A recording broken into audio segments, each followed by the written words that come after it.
Ndashimana ko bangiriye icyizere uyu munsi akaba ngiye kugabura ijambo ry'Imana. Ni amateraniro ya mbere yo muri iki cyumweru cya Pentecoste. Haleluya. Ndashima Imana ndetse ntanabakira amateraniro na Papa Philippe, Imana ishimwe ko twabanye nawe n'abandi mwese. Haleluya. Mumbabarire mushifite imwe yatangiye ndi muri mashini gutegura ijambo, ntabwo nabonye umwanya wo gutegura ijambo, ariko niteguye ndi hariya murambabarira, sibyo? Haleluya. So uyu munsi ni kuwa kabiri, turi ku cyumweru kidasanzwe, icyumweru cya Pentecote gisa na Septena, gisa n'umwaka turimo, donc ni ibintu bijyanye. Haleluya. So Pentecoste ni ukwambikwa imbaraga z'umwuka wera, ari nayo tende turimo ya Septena, akaba nayo tende turimo y'umwaka, donc ni copy paste. Haleluya. So nimurangare tugiye kwiga ibintu bibiri, nafashe byanditswe bigera kuri bitatu turi buganireho, ariko ndashaka turebe abantu bahagaze mu mwanya neza bagahabwa imbaraga z'umwuka wera. Haleluya. Burya hari ibintu umuntu ashobora gukora ukabona birasanzwe, ariko hari n'ibindi umuntu akora ukabona ntibisanzwe. Haleluya. Umuntu ateruye ibiro 150 ubona bisanzwe, niyo umusore, sibyo? Ubona bisanzwe nkabiterura, ariko iyo umuntu akubwiye ngo imodoka imuca ku gatuza, hoya ko nateruye icyuma numva ari ibintu bisanzwe. Ariko iyo ubonye umuntu akubwira ngo njya mbona abamajisi hano hanze, ko umuntu avuga ngo ari urwembe, ngo imodoka imuca ku gatuza, ngo ateruza ijerekani amenyo, ko n'ibintu bidasanzwe, sibyo? N'ibintu bidasanzwe. Rero iyo bavuze ngo hari imbaraga zidasanzwe, ni ukuvuga hari ibindi Imana yagukoresha mu bundi buryo budasanzwe. Haleluya. Reka mbahe inkuru ntabwo nashyizemo ariko nyibabwire. Yesu yari ari kugenda ageze ahantu agaburira abantu, haza umusore, nakoreka ameneze kuvuga umusore. Abigisha bavuga ko abantu badukurikiye kandi nabona amasaha yagiye, ntabwo turi bubagaburire. Haleluya. Harabitegereza aravuga ngo nimwe muri bubagaburire, kandi arabizi ko bagendanye nta n'igiceri wenda bafite, ahita avuga ngo nimwe muri bubagaburire. Bahindukiye basanga hari umusore wazanye porutabaje, bavuga neza ni tugati twe, kubyumva ntihagire umuntu yazanye ibintu bye, yazanye agafi ke, yazanye umugati, azanye ibintu bye ari burye. Ariko ku Mana yabonaga ko ashobora kubikoresha mu buryo budasanzwe, abantu 500 bakarya bagahaga. Haleluya. Icyo uyu musore yakoze ni iki? Yafashe ibyo yari atunze byose, cyangwa se ibyo yari yiteganyije ku giti cye, abishyira mu biganza by'Imana. Iyo ni message. Donc imigati ngahe yawe nigishyira mu biganza by'Imana, abantu 500 barahaga. Ese umuhamagaro wawe cyangwa imbaraga zawe cyangwa umwanya wawe nushyira mu biganza by'Imana, hari 500 biri buhage. Haleluya. Iriya nkuru igira iryohera cyane. Ariko reka uyu munsi tugiye kuganira abahabwa imbaraga n'abari mu mwanya ukwiye wo kwambikwa. Abahabwa icyo nashatse ko abahabwa imbaraga n'abari mu mwanya ukwiye wo kwambika, wo kwambikwa. Nibagiyemo W. Ikindi, hari ijambo nshaka tuganira, kugira icyifuzo ntiwubahirize amahame, ibyo wifuza bihinduka inzozi. Kaka nshaka tukaganiraho. Haleluya.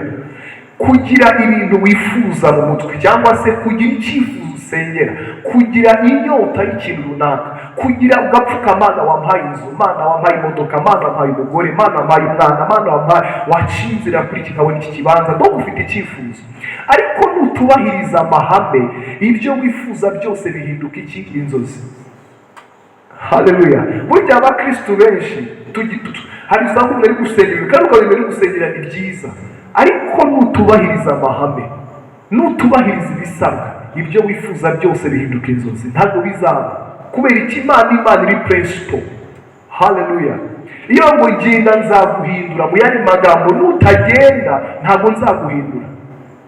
Uzaba ubwoko bukomeye, uzaba umugisha, abazakwifuza. Donc arabivuze. Icyo uri busabwe ni ukubahiriza icyo Imana yavuze, ni ukugendera mu mahame. Haleluya. So niyo mpamvu iyo bavuze kwambikwa imbaraga, yego nibyo abantu bose bazambikwa, ariko si bose ni abazubahiriza ayo mahame. Haleluya. Ikindi, ntabwo baha imbunda umusivili. Nta nubwo wafata umuntu udafite imodoka ngo ugiye kumuha, ngo ugiye yako ntabwo wakwitwa umushoferi utwara imodoka, sibyo? Amen. So donc umuntu aguha ikintu abona ko yiteguye no kugikoresha, ariko ntazaguha ikintu utiteguye kugikoresha, kandi kugikoresha mu byo yifuza. Hano hari ingero z'abantu tugiye kureba, hari ingero z'abahawe imbaraga mu gihe bari bahagaze mu mwanya ukwiye. Umuntu wa mbere tugiye kureba ni Elisa. Haleluya. Muri Elisa turaza gusoma turaza kureba, ntarajya muri Elisa, Eliya ajya gusuka amavuta kuri Elisa, cyangwa se Imana yabanje kumubwira abantu agomba kuvugana nabo. Hari umwami yagombaga guhereza gusukwaho, ndetse n'uzamusimbura ari we Elisa. Haleluya. Ikindi turaza kureba uyu Elisa, kuki abafashe umwitero ari Elisa nk'abari aba bana b'abahanuzi bose ntibagendaga na Eliya, ariko ugasanga imbaraga zagiye kuri Elisa ntabwo zagiye ku bana b'abahanuzi bari spiritual, kamvuge gutya, b'abahanuzi, zikagenda ku muntu wavuganye babonanye nyuma. Ikindi yari umuhinzi. Ikindi gusa turaza kureba impamvu, reka twihute, ngo nuko avayo aragenda asanga Elisa mwene Shafati ahingisha inka zizirikanyijwe ebyiri mu 12 ahagaze ku nyinshi zari nyinshi. Yari umutunzi, sibyo? Yari umutunzi kabisa.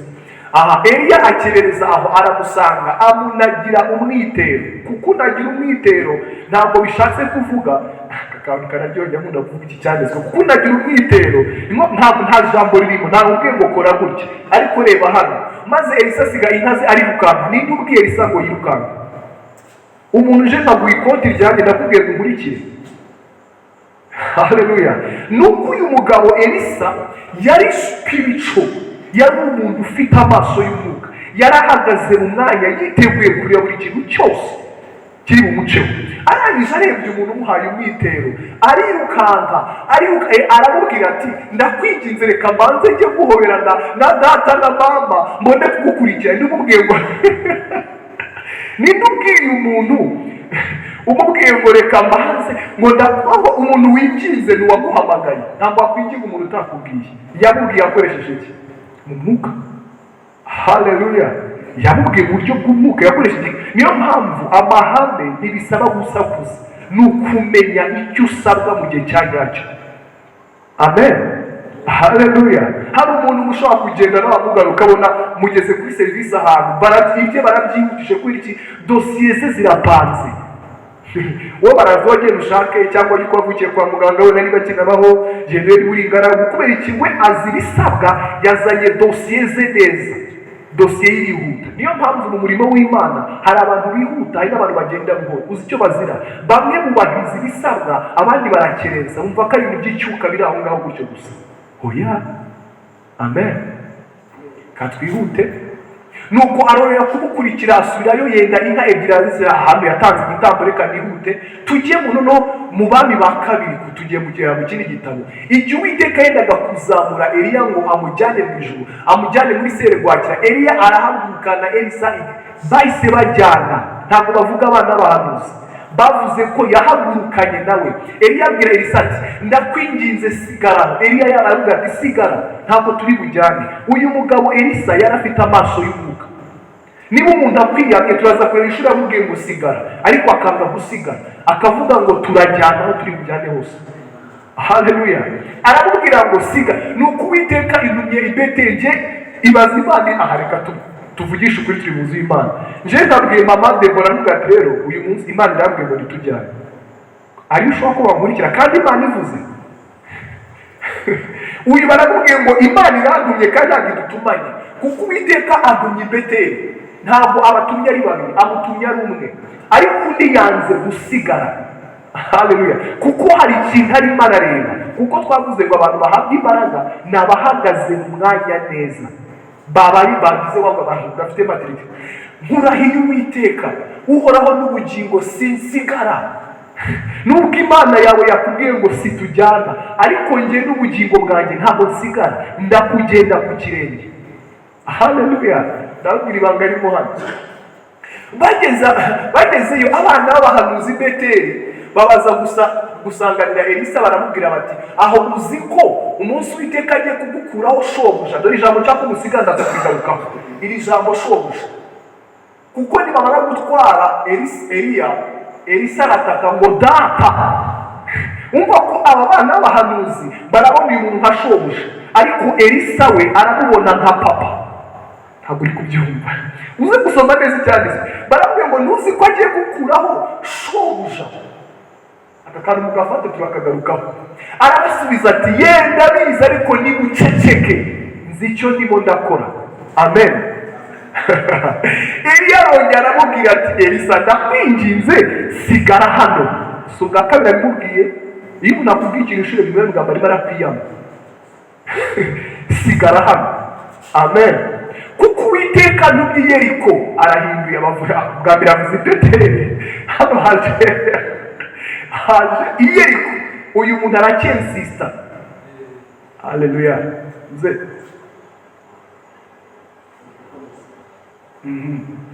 Elisa ndakwinginze sigara hano kuko Uwiteka ntumye i Yeriko. Wabanje kuvuga i Beteli, hano bagarutse bavuga iki? I Yeriko. Nawe aramusubiza ati nkurahiye Uwiteka uhoraho n'ubugingo bwawe sinsigara. Bagezeyo abana b'abahanuzi Yeriko basanga Elisa bamubwira ati aho uzi ko uyu munsi Uwiteka agiye kuraho arakura shobuja. Abamubwira inshuro zingahe? Izi ni iya kabiri. Bamubwira ko agiye kumukuraho iki? Shobuja. Uyu mugabo ndamukunda. Aramusubiza ati ye ndabizi nimuceceke ndabizi ko agiye kugenda ariko hari ikintu ategereje. Turaje tukirebe. Eliya arongera aramubwira ati ndakwinginze sigara hano kuko Uwiteka andumye kuri Yorodani. Ahindutse hano hangahe habanje Beteli hakurikira Yeriko ubu bageze kuri Yorodani. Nawe aramusubiza ati nkurahiye Uwiteka uhoraho n'ubugingo bwawe singira gute sinsigara. Reka abantu bahabwa impano z'umwuka wera cyangwa ndakavuga imbaraga z'umwuka wera ntakari abana, ni abantu bamaze gukura mu mwuka bazi icyo bashaka. Iki kintu cya mbere ni igisitaza. Uyu muntu yagusitaje. Haleluya. Kuko hari abantu benshi umuntu asitaza bakava mu murimo cyangwa mu nshinga. Uzi impamvu? Ntabwo bazi icyo bashaka. Uyu muntu bamwiyamye inshuro eshatu ariko avuga ati nubwo unsitaje nubwo unkomerekeje ntabwo muva inyuma nzi icyo ndi kureba. Haleluya. Amen. Kuko Uwiteka n'ubyeka twihute. Hano ngo nuko bagize gute barajyana maze hakurikira n'abana b'abahanuzi muri 40 babiteguye ariko ubwabo bombi bageze kuri Yorodani barahagara bari bombi. Mu yandi magambo Eliya afite Elisa afite n'abana b'abahanuzi ariko bageze hano ku mazi bahagarara bombi. Eliya yenda umwitero we arawuzinga awukubita amazi igabanyamo kabiri. Niba uri kureba Elisa arimo arareba ibyo papa ari gukora. Arimo arareba komeza ukubita ayo mazi. Yamwiyamye yaza ku ruhande yamukomerekeje muri umugore Kristo yabwiye ngo rega ibyo kurya byanjye sinabigaburira imbwa. Ibaze babikubwira umuntu muri se ntabwo nazagaruka shitima ubwiye ngo ndi imbwa ngende imbwa. Ubimbwiye hano. Ariko uyu mugabo amenye ikintu ashaka arimo arareba. Uyu mugabo akubisa amazi ayakubitishije iki? Umwitero. Kandi mwibuke ko bahura yamuhaye iki?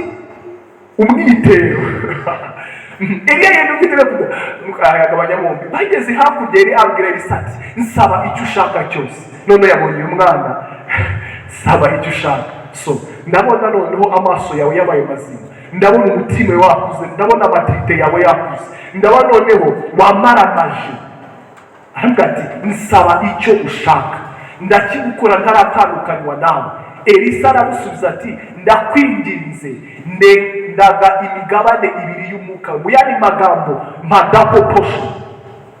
Uyu muntu ikintu amusabye ntabwo yamusabye amafaranga, ntabwo yamusabye icyubahiro. Yavuga ati ngeneye wowe inshuro ebyiri.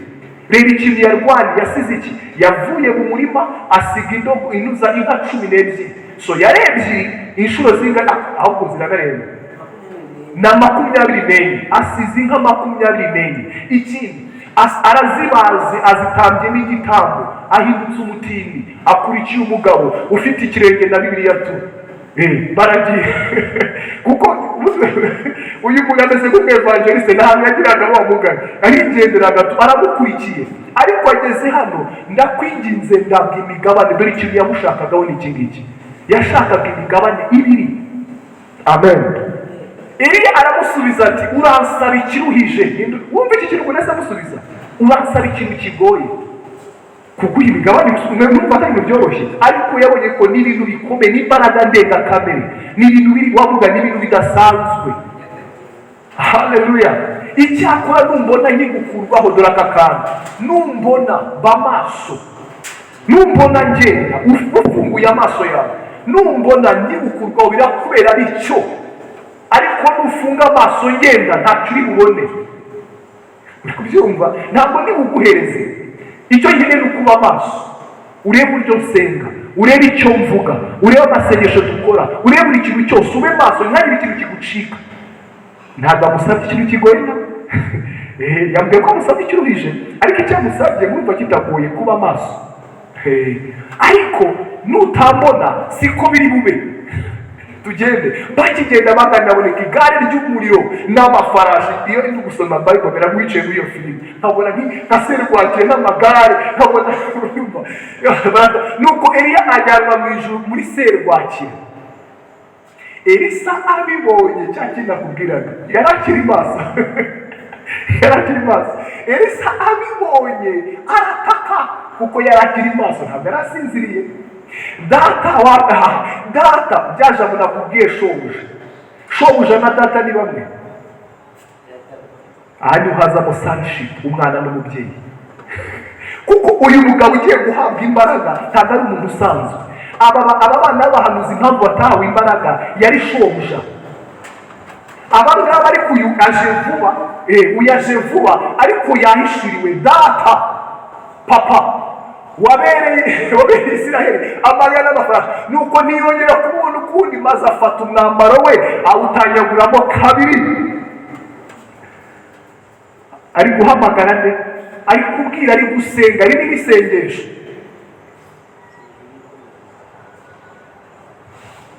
maze afata umwambaro we ataragura umwitero we. Eliya yasubirayo, ageze ku nkombe ya Yorodani arahagarara. agiye gukora iki?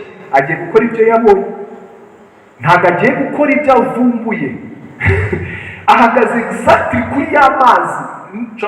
nshobora kurangiza. ahagaze exactly kuri ya mazi. mu yandi magambo uyu muntu yenda bamwitura Eliya atawukubita amazi, agiye gukora neza exactly, kuko imbaraga yahawe yabonye umuntu wazikoresha kuko yagendaga, yabonye uburyo yavugaga, niyo mpamvu abantu bose ntibahabwa imbaraga kimwe. Haleluya! ntabwo abantu bose no mu buryo bw'umwuka harimo levels. ikindi, uyu mugabo Elisa agize gute? afite inshuro ebyiri za Eliya. unakomeje inkuru ukagera kuri Gehazi, uhita ubona uburyo Gehazi ntabwo yari azi isi y'umwuka, ntabwo yari azi isi ari gukina nayo. niyo mpamvu izi mbaraga tuhabwa ntabwo ari umuntu wese uza ngo amanike amaboko. naba twatari tuvuga, iyo umuntu afite icyifuzo ariko atazi amahame, ibyo yifuza byose biba inzozi. Haleluya! uhora wifuza neza. Imana yambwiye ubukwe, Imana yambwiye ubukwe, Imana ukabona ugize imyaka 30, Imana yambwiye ubukwe. urashaje kuko ntuzi amahame. Haleluya! maze abana b'abahanuzi biheruka bari bamwitegereye, bamubonye baravuga bati umwuka wa Eliya ari muri Elisa. aka kantu kararyoshye. mu yandi magambo ntabwo yavuze, baramubonye gutya bati uyu muntu abahanuzi bafite confidence. burya abahanuzi usanga ari abantu ba mbere bafite ijambo, kandi njye hari icyo Imana yanyeretse, hari icyo Imana yambwiye. ariko umwuka cyangwa se imbaraga zari ziri muri Eliya nuko baza kumusanganira, bamwikubita imbere. Haleluya! bamugeza bigenda gute? bamwikubita imbere. uzi impamvu? yabaye maso, yahagaze mu mwanya muzima. ku cyumweru batangaje iminsi 7 y'amasengesho. umwe ashobora gufata kwiza ntibyabariya nibiri, ariko nutaba maso uramera nk'aba bana b'iki b'abahanuzi.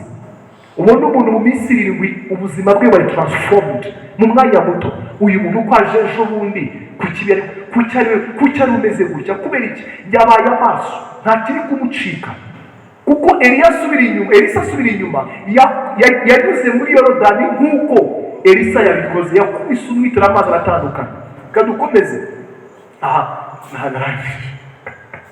nanjye ku rugero rwa kabiri.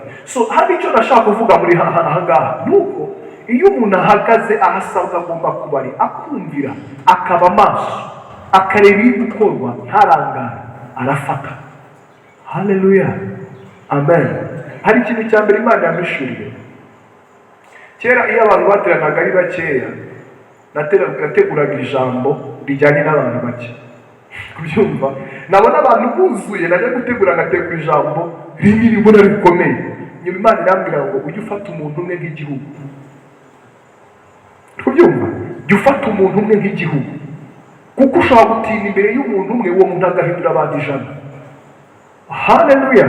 Niyo mpamvu negura iki cyanditswe nagiteye ubwo ati niba umuntu ari guterana uyu munsi, niba utaranatangira fasting, basi bigerageze, ntubikore kubera akantu akabigerageze. Haleluya! Kubera ko niba basohoye bavuga ngo tugiye kumara iminsi 7, ntarinjira muri ibi byakozwe n'intumwa, kambasobanurira iminsi turimo. Yesu amaze kuzuka, Pentekote yabaye hashize iminsi 50. Yagiye mu ijuru hashize iminsi 40. So urumva ko abigishwa buzuye Mwuka Wera bategereje iminsi 10 turi kujyana. Kandi muri iyo minsi 10 hari abantu batayihanganiye. Hari abagiye ku munsi wa mbere, hari abandi 50 bagiye ku munsi, batangiye ari 500, basoza ari 120. Urumva abantu bagera kuri 380 bagiye mu minsi 9. Ntabwo bafite umutima wo kwihangana.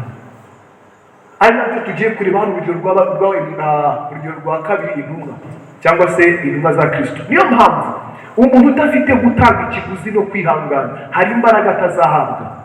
Niba abantu kandi barabigishwa barabonye Kristo n'amaso yabo, iyo bavuze abigishwa 12 hano bagatubwira ngo barabigishwa 500, nuko hari abigishwa benshi kandi bamubonye, ariko iminsi 10 yarabananiye. So urumva ko niba byarabaye n'ubu hari abantu bumva ko iminsi 7 gusa n'ibintu bisanzwe kwiza, ubundi si Imana yivutari, Imana ikunda abanyenzara. Haleluya! So reka dusome hano ibyakozwe n'umwe 1-8 kugeza ku munsi yazamuriwe mu ijuru, amaze gutegeka intumwa yatoranyije. Azitegekesha iki? Mu buhe buryo? Ijambo bakubwiye ngo uvuge uburyo yategekesheje abantu umwuka, yarababwiraga cyangwa he was a spirit, ni umwuka wababwiraga icyo bagomba gukora. Yazitegekesheje umwuka. None iminsi yashize yabategekeshaga iki? Komeze. Amaze kubabazwa habonekera ari ubuzima, ataye ibimenyetso byinshi, agumya kubonekera mu minsi 40 avugana iby'ubwami bw'Imana. Nuko abateranyiriza hamwe abategeka kutava i Yerusalemu ati, ahubwo murindire ibyo Data asezeranyije, ibyo nababwiye. Hari ikintu cyo kuguma muri position imwe. Reka mbabwire ikintu, umwana uzerera ntamenye iby'iwabo ko biryoha. Kirimo kubyumva? Umwana uzerera ugenda ntari kugisha adahabwa, kuko nta na hamwe iwanyu nese ubu mu rugo batetse ibyo ntashaka navayo nkagenda. Haleluya! Nese ntarebe abafite ababyeyi, ntarebe umubyeyi waza yarakaye kabisa uhita wivumbura ngo mumereze matoranya igende. Bibaho? Ntabwo bishoboka. Hano barabwiye ngo nuko musigare gutegeka kutava. Reka mbaye ikintu cyose mbaho gatoya, umugisha wose ugira location. Muri kubyumva? Umugisha ugira location, ntabwo umugisha uzerera. Niyo mpamvu urebye Bible, Imana ibintu byose yagendaga ivuga, yatangaga ahantu bizabera. Uwo mwami azavukira, mutegerereze. Turi kujyana, ugende nugera, donc hari ahantu exactly agushaka. So niyo mpamvu hano Kristo avuga ati, kuki yababwiye mwebwe mugende tu, wowe ugende ufata iminsi 3 hariya, wowe ugira Rwamagana ufata 2, wowe ufite Nyagatare, kubera iki ashaka ko baguma ahantu hamwe. Abantu batari ahantu hamwe hari ibyo badahabwa. Sinuri kubyumva? Hano barabwiye ngo ni nuko abateranyiriza hamwe abategeka kutava i Yerusalemu, ahubwo murindire. Iyo abwiye ngo murindire ntabwo abahaye igihe bazarindira. Ashobora kuba n'imyaka 2, sibyo? Yashobora kuba n'imyaka 3, yashobora kuba n'imyaka 10, ariko kuri iki cyanditswe turavuga ko ntabwo igeze abahigisha. Ntabwo ati murindire. Umwana avuga ariko ibintu uyu muntu yapfuye arazuka, ikindi twabonye azamuka agenda. Uyu muntu ntabwo ngo dutegereze, kandi tumaze imyaka 3 tugendana nawe, ubu nta kintu na kimwe turabona. Ubwo twatubonye mugiye kuza tubona baramwishe, turatatana, ubwo ahita atangira kubaka filime. Kubyumva? So uyu muntu kandi bambye nabi, kandi yatubwiye ko ari umwami, nta kintu yigeze akora ari ku musaraba, yari ukubita n'abamarayika bari bamwe batangira gutekereza, batangira gucika intege. Kubyumva? Bamwe bagiye mu cyumba cyo hejuru, umunsi wa mbere bigiza wa kabiri oya ibi ntabwo nabivamo kandi igendere ajya ku batambyi bagenda baha amategeko zatanga inuma y'intungura birangira ibyabyanye batangira doke mu yandi batangira kwiremera ibindi bitekerezo kuko abantu 500 kugira ngo basigare 120 hari mindset hari n'abagenda baganira ku bandi shawora ibintu bizavamo ibintu bizavamo tumanuka bigishwa tubasigara twigendere 50 bakabaragiye hakaza abandi bijana bagatera story n'ibintu muri pause abigishwa nabonye ya Petero namwitegereje naba ndawuri imitima uraho nabonye bafite akantu so ushaka kumwishima ugasanga nta n'akazi mbonye so reka bivemo nkahita nigendera so abantu 500 bamwe niguteraniza ahubwo muri ibyo data yasezeranyije ikintu cyitwa kwihangana ni indangagaciro y'abakristo kandi kwihangana kugenda gukura kandi kwihangana ikigukuza n'ibigeragezo. Haleluya. Kuko utageragejwe ntabwo kwihangana ikindi ninde muntu waguha ikintu nakigereze ko imbuto bagomba kumenya neza n'ibihiye. Kuko imbuto itarashya ugomba kumva gakanda nyine bakayikanda kanda kiraho naho. Nuko Yohana yabatirishaga amazi ariko mwebwe mu minsi mike muzabatirisha umwuka wera. Abakristo benshi bazi kumubatizo w'amazi ubaye hawundi mubatizo ubaho. Kandi ijambo mubatizo w'umwuka rizamo inshuro zirakoresha muri Bible. Ahantu isona ziranarenga ko hari ahantu mu byakozwe na 19:6 n'inshuro nyinshi babivuga. Ikindi Yohana aravuga ngo uzaza nyuma yanjye azabatirisha umwuka genda abatirisha amazi. Ntabwo hari undi mubatizo uhari. Niyo mpamvu ngo nuko Yohana yabatirishaga amazi ariko mwebwe mu minsi mike muzabatirishwa. None ntabwo muzabatirishwa umwuka wera. Nuko bamaze guterana baramubaza bati mbese mwami iki nicyo gihe wenda kugaruriramo ubwami bwawe dukomeze. Arabasubiza si ibyanyu kumenya iby'imisi cyangwa se ibihe data yiyemye gutwara. Icyakora muzahabwa imbaraga. Aha niyo ugiye gusoreza.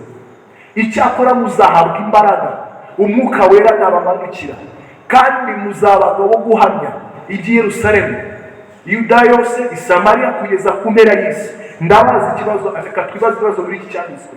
Icyakora muzahabwa imbaraga umwuka wera nabamanukira. Ikindi gihe ari cyanditswe kivuga ngo nuko yuzuzwa mwuka ajyanwa mu butayu. So nta mwuka yarafite ariko habayeho yarafite umwuka ariko arongera ngo yuzuzwa. Ni step ya kabiri. Uri kubyumva? None ku murongo wa 14 bavuga ngo aravuga ngo nuko ava kutayo yuzuye imbaraga z'umwuka wera. So ngo hari ukuzura hano kugira power. Haleluya. Reka mbahuruje kagacupa k'amazi. Aka gacupa ashaka kuzuza amazi, sibyo? Ntapfundura sikaba kuzuye amazi. Nishira mu rusinga rw'amashanyarazi wakoramo. None sizagukubita n'amazi cyangwa n'imbaraga ziri mu mazi.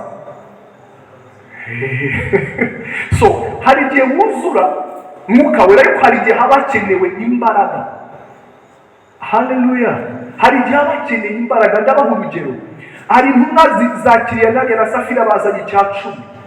Umwe arabeshya arapfuye. Uwo muntu yavuga ngo iyo ni Imana dusenga.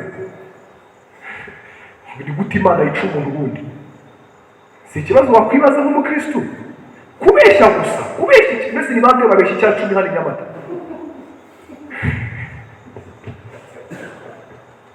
Kubeshya ugapfa. Urumva ko sometimes hari Imana iba serious. Turi kujyana. Hari Imana iba serious. Impamvu izi mbaraga ntabwo ari iz'abana bakina. Haleluya. Umugabo araje arabeshye ranaganshitima nayo pe nukuri inshuti z'Imana nuko mutari muhari ugende ubaze kwa kanaka nyimara kugurisha nibizanye nukuri mene data 100% dore ngaya kandi baragabuyemo kabiri. Turi kujyana akivuga burya barapfuye. Umugore azana igitenge n'akayishaka gutya yirukanga n'ibyo yamaze ubundi nkawe umugabo wawe ni naya mafaranga mwagurishije nukuri habe n'ibyo kugaburira abantu dufite dore yose ngaye ako kanya bavuga ati ibirenge cyangwa se abantu byo gushyingura umugabo bageza aho birenge. Turi kujyana sometimes hari abantu bakinisha iby'Imana ariko iyo bigeze mu mbaraga z'inene kamere biba more serious.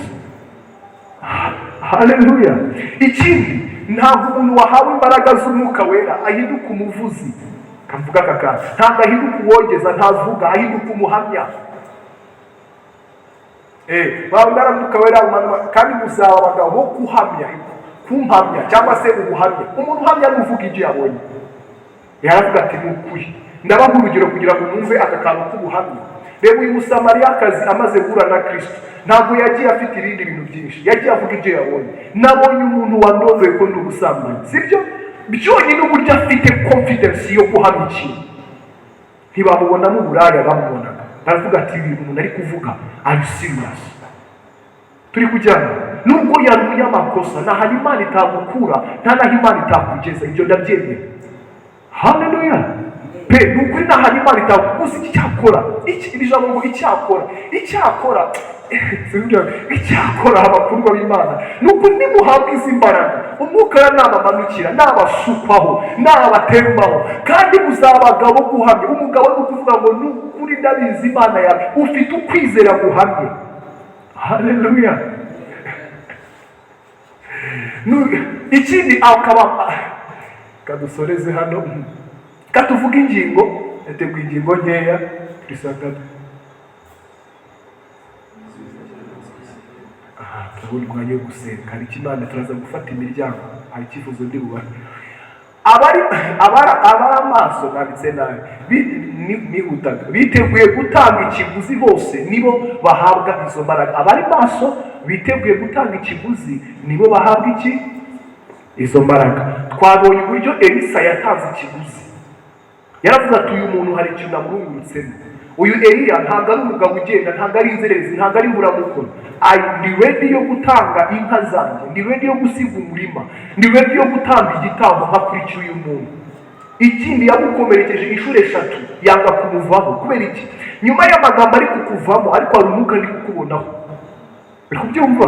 Nyuma y'uko umbwira ko ntacyo maze, wasigara wagenda wajyana ukijyana, ntabwo ndi bugende. Bosho ntabwo ndi kukuva iruhande. Nicyo cyabaye kuri Elisa, ahabwa ziriya mbaraga. Haleluya. Amen. Cya kabiri, imbaraga niza bari mu kazi. Utari mu kazi arahamagarwa kugeza igihe aza mu mwanya agahabwa ibikenewe. Kasubiremo. Imbaraga niza bari mu kazi. Utari mu kazi arahamagarwa, abagihamagarwa, waje mukuri, wakoreye Imana, wakwitangiye. Ese ubundi waje tugasengana, ubundi twakoranye amasengesho, ejo ku cyumweru kuki wasibye, ese ibyo byose kwifata ukabona baracyaguhamagara, ariko ntuhagara muri position umaze kumenya amahame n'ibisabwa. Nibwo iki kintu cy'imbaraga z'umwuka wera kiza mu buzima bwawe, nibwo ubuzima bwo kuzura n'imbaraga biza mu buzima. Kubera iki? Nta waguha imbaraga zo gupfa ubusa. Haleluya. Muri wanda abantu hari muri kuwazade ntayo ukora, uri kubyumva, kwiriza wararipinze. Donc ibyo byose niyo wavuga imbaraga uzabivuga nk'ikinyamakuru, ariko ntibizaba activated mu buzima bwawe. Ijambo uri kuryumva.